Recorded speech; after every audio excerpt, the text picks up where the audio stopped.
his look in that. He's bald. I love that. Him embracing the baldness. Like get that shit off your head, bro. You look fine bald. You look better bald than with whatever. Like don't do that Steven Seagal. He can, you know what I mean? Like that doesn't pass. That doesn't pass muster. I can see right through that nasty shit. Yeah. What does I like Steven that movie. Seagal do?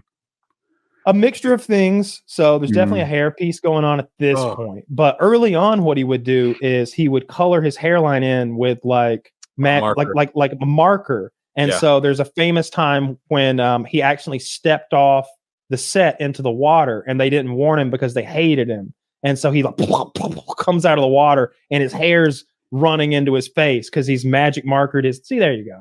Yeah. Yeah. Now there's no marker to be seen here, but on camera, when he's able to, they marker him up.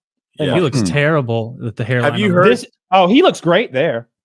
Have you heard the hairline stories that have been told, like by Rob Schneider and Keenan Ivory Wayne and stuff? I don't want to brag, but I'm pretty sure I know every single Steven Seagal story, and they're amazing. If you have any that you like, they're all good. The one about the guy choking him out, making him shit himself. Yep. The one about how he would always hit the stuntmen. He'd hit them for real. He was known for that. Michael J. White almost knocked him out. Lots of people almost because he punched him. He broke Connery's wrist. He broke Sean Connery's wrist. What a dickhead. Yeah. Connery just wanted to learn something for a James Bond movie or some shit. And Connery told the story on the Tonight Show. Maybe it doesn't matter. He's like, he was teaching me a bit of Aikido. You understand? He's a master at it. The man is 6'4", 250 pounds if he's an ounce. And in a moment, it snapped my wrist. And they're like, I was about to fuck him up like I almost did Barbara Walters. Weird, wild stuff. And they just let it fly. And it's like, wait, he broke your fucking wrist? Like that sounds awful. But yeah, he's an awful human being. I remember, he has the TV show, obviously, or he had, where he was like a sheriff's deputy in New Orleans. Yeah. And he fought crime. So they would just like pull people over for no fucking reason. And Steven Seagal go rough them up a little. Steven Seagal go up there. Hey, let me look at your eyes, bro. Let me look at your eyes, brother. Let me see if you're high. You doing this? You doing that? They're like shaking people down for Steven Seagal's TV show. It was ridiculous. And there's multiple seasons of it. He's like friends with a sheriff or something. So they made him a real deputy. Can you imagine getting arrested by Steven Seagal? Yeah. I'm not trying to copy. There's a whole bit about this. I'm not trying to copy it, but just I can't believe you didn't know. Maybe it's Tom Segura. You never seen the show? Tom Segura has a great bit about. I've never seen the show. Can you imagine what it's like to get arrested and it's Steven fucking Seagal? Yeah, and it's funny because on the show he'd go around and do this stuff, and like he's like he's high up in there. He's high up there in the black community. Like he gets mad respect for some reason in the black community. Really? Yeah, and everywhere he'd go, because he was huge in the 90s, bro, especially when he went to Jamaica and did that movie and stuff. And like everywhere he goes when he was doing the cop show, tons of black people will come around and go, oh, Steven Seagal, you know what I mean? Like he was like the icon almost. It was like so weird. Did you hear about the story of him and Steven Spielberg? No, did he beat him up? No, but I'll tell this really quick. Rob Schneider told this story, and he goes, So Spielberg is on the set. He's on the set. He's working on a movie, and he agreed to have a chat with Steven Seagal or Seagal or whatever his real name is.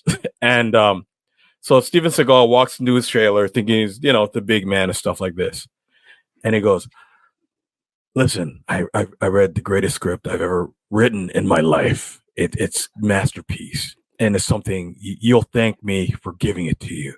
And Spielberg goes, really? Wow. Like, how do you know it's that good? Like, who wrote it? He goes, it's because I wrote the script. You know what I mean? And they're like doing it to Steven Seagal.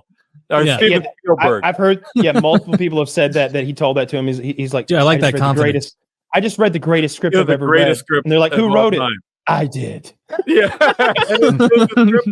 What was the movie on the boat that he did on the Under Siege? Yeah, it was a sequel to that. There's on the train. So let me just say, in Steven Seagal's defense, Under Siege is a damn good movie. So first of all, you've got Tommy Lee Jones as the bad guy taking over a naval vessel with missiles on it.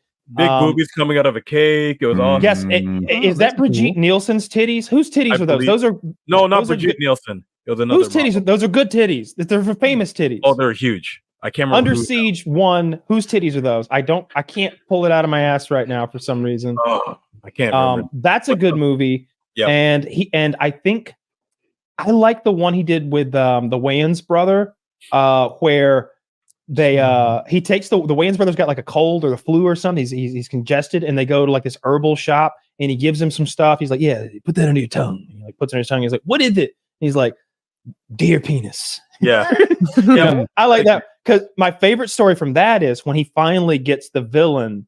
And this villain has been murdering people, right? Children, women, gutting them in their beds. He's a diabolical man. Bad guy.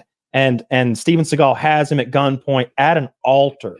And I think he has a hostage maybe the priest even. Maybe he's about to kill the priest at the altar in the big Catholic cathedral. And Steven Seagal's got him at gunpoint.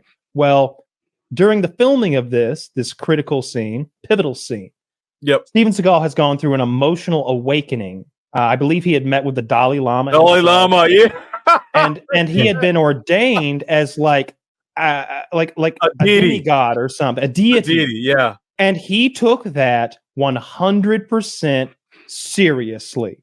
Yeah. Like Thor came down, you picked up Mjolnir for real, and he's like, "Bro, I can't give you mine, but I'm coming back with yours." You know what I mean? Like, you're one of us now. Like, he acted like he got that talk. And so he comes back on set. Time to blow away the bad guy, right? And again, bad guy's diabolical. Not only that, he's just foaming at the mouth asking for it, basically. Mm-hmm. Seems like I changed my mind. I don't think I can do violence anymore and film at all. Really, I definitely can't take a life. And they're like, that's the whole point of the movie and today, Steven, is that you do violence on this man. And so they go to the actor who's acting the bad guy, and they're like, "Look, you have to convince him that killing you is what your character needs to release him, or figure it out. Make something up." So this is an interview with that actor. He's like, "So I go to him and I say, Steven, you'd actually be doing me a favor, you see, killing me, because I'll be reincarnated and I'll be able to live a real life then, because this one's over. This one's in ruins. You understand? I need you to free me. So then could you do it?" And he's like, I think I could do that then. Yes, I think I could. So they film it with him shooting him. Boom, boom, boom. Like, they use squibs. Blood blowing out of the middle of his chest. Deep red. Heart blown out, right? Heart explodes on camera. Got him. Classic 90s bad guy death. Steven Seagal says, "If you use that, if you have me kill him, I'm done right now. I won't take this is like weeks later, comes back. Change his mind.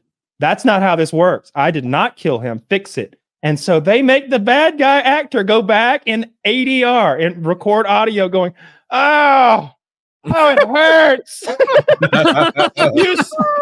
Come back and finish me off, you son of a bitch." And then Steven Seagal turns around and walks away. And that's how the scene ends. That's crazy. That's in the movie. That's so bad. Is he the guy who, like, he won't lose a fight on screen? That's like The Rock.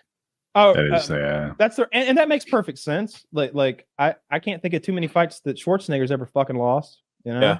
I don't remember Stallone getting beaten up other than Rocky fucking. Stallone got beat up every Rocky film, and the other Terminator beat Schwarzenegger. Yeah. But in Rocky, Schwarzenegger killed the other Terminator. The Glimmer Man is the movie you're talking about, by the way.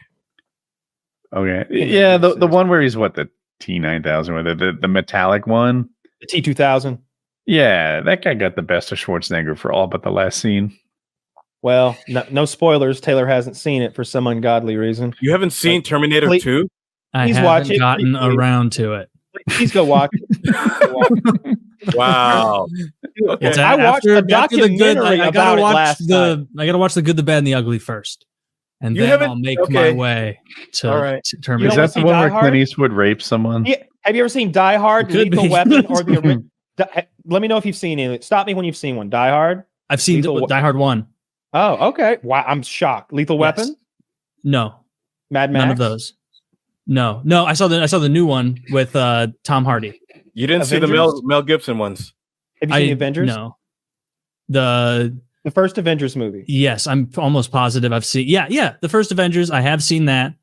Okay. I don't think I've seen. Yes, I've seen all the I haven't seen whatever the new ones are, but I saw the original ones as a kid, and then the ones that came out when I was like 11, 12, 13 in early 2000s. I saw all those also, and I was at the age where I thought it was pretty cool. Like I thought the pod racing was actually really neat. Dirty Harry? No, I haven't seen that. It's a real wow. So there's like a lot of rereferences you don't get on like Family Guy. You'd love Dirty Harry. A huge amount that I just have to go ha ha and play along because Kyle has an encyclopedic knowledge of movies, and I just watched a documentary about Terminator 2 last night, like an hour-long thing about Terminator 2 with behind-the-scenes stuff I'd never seen before. Like I love that movie so much. It's tremendous. It's tremendous. Yeah, it's a work of art. Oh my gosh. When she's trying to kill the scientist and he's through the silencer and he's at his computer desk and she's like shooting through the back of the office and his son's running in.